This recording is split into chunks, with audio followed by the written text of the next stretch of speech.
नमस्कार मित्रांनो, स्वागत आहे माझ्या चॅनलवरती, ज्याचे नाव आहे तेजल नितीन काळमे. तर चला आज आपण पाहूया अरुण दाते यांची बायोग्राफी. तर शब्द, स्वर आणि शुभ संस्कार महाराष्ट्रात आजही लोकप्रियता टिकून आहे.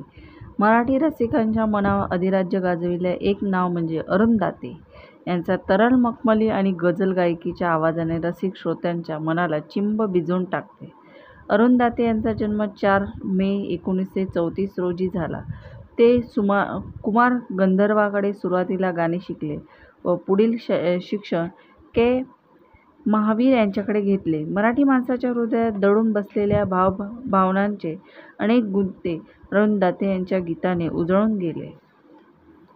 अखेरच्या येथील माझे हे शब्द ओळी, भातुकलीच्या खेळामधले राजा आणि राणी, दिवस तुझे फुलायचे, या जन्मावर या जगण्यावर शतदा प्रेम करावे. गाण्यातील भाव, लय, ताल व शब्दोच्चार ते समर्थपणे श्रोत्यापर्यंत पोहोचवीत असत. अरुण दाते यांनी शतदा प्रेम करावे या नावाने एक आत्मचरित्र लिहिले आहे. हे पुस्तक 1986 साली प्रसिद्ध झाले. अरुण दाते यांचे वडील रामभैया दाते हे मध्य प्रदेशातील एक बडेब्रस्त होते. रामभैया रसिकाग्रणी म्हणून ओळखले जात. ते स्वतः उत्तम गायक होते. अरुण दाते एका कंपनीत टेक्सटाईल इंजिनियर कापड अभियंता होते. नोकरी सांभाळतानाही नसतानाही भिजलेले गाणे आणि स्वस्थ बसू देत नव्हते. नंतरच्या काळात गायक म्हणून त्यांनी आपली कारकीर्द अधिक समृद्ध केली. साहित्याची उत्तम जाण व त्याची वडिलोपार्जित संपत्ती होती. गझल, ठुमरी यासारखे भावोत्कृष्ट संगीत प्रकारात अरुण दाते माहीर होते. अरुण दाते यांना पहिला गजाननराव वाटवे पुरस्कार इ.स. 2010 साली मिळाला. तसेच शरद क्रीडा साहित्य प्रतिष्ठानचा राम कदम कलागौरव पुरस्कार 1916 साली मिळाला.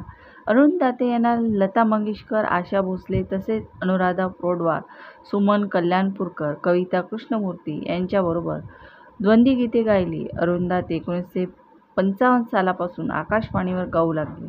1962 मध्ये शुक्रतारा मंदवारा ही अरुण दाते यांच्या पहिल्या गीताची ध्वनिमुद्रित प्रकाशित झाली व अफाट गाजली. शुक्रतारा या मराठी भावगीताचे 800हून अधिक कार्यक्रम झाले. अरुणजीचे कोणतेही गाणे कोणत्याही वेळा ऐकले तरी समाधान होत नाही. ते पुनर्पुन्हा ऐकावेसे वाटते. आजही त्यांचे शुक्रतारा मंदवारा हे गाणे ऐकल्यावर चांदण्यात न्हाऊन निघाल्यासारखे वाटते. कवितेचे भाव आणि भावाला मिळालेले स्वराचे अस्तर ओळखून आपली वेगळी शैली निर्माण करणाऱ्या अरुण दाते यांचे निधन चटका लावून जाणारे ठरले. अरुण दाते यांचा जीवनप्रवास 6 मे 2018 रोजी मुंबईतील कांजूरमार्ग येथील त्यांच्या निवासस्थानी संपला. शांत, मृदू, संयमित आणि मितभाषी राहून आपल्याबरोबर इतरांचे आयुष्य संपन्न करणाऱ्या या कलावंताला मानाचा मुजरा. तर तुम्हाला हा व्हिडिओ कसा वाटला? आवडला असेल तर व्हिडिओला लाईक करा, शेअर करा आणि सबस्क्राईब करायला विसरू नका. तर मग धन्यवाद.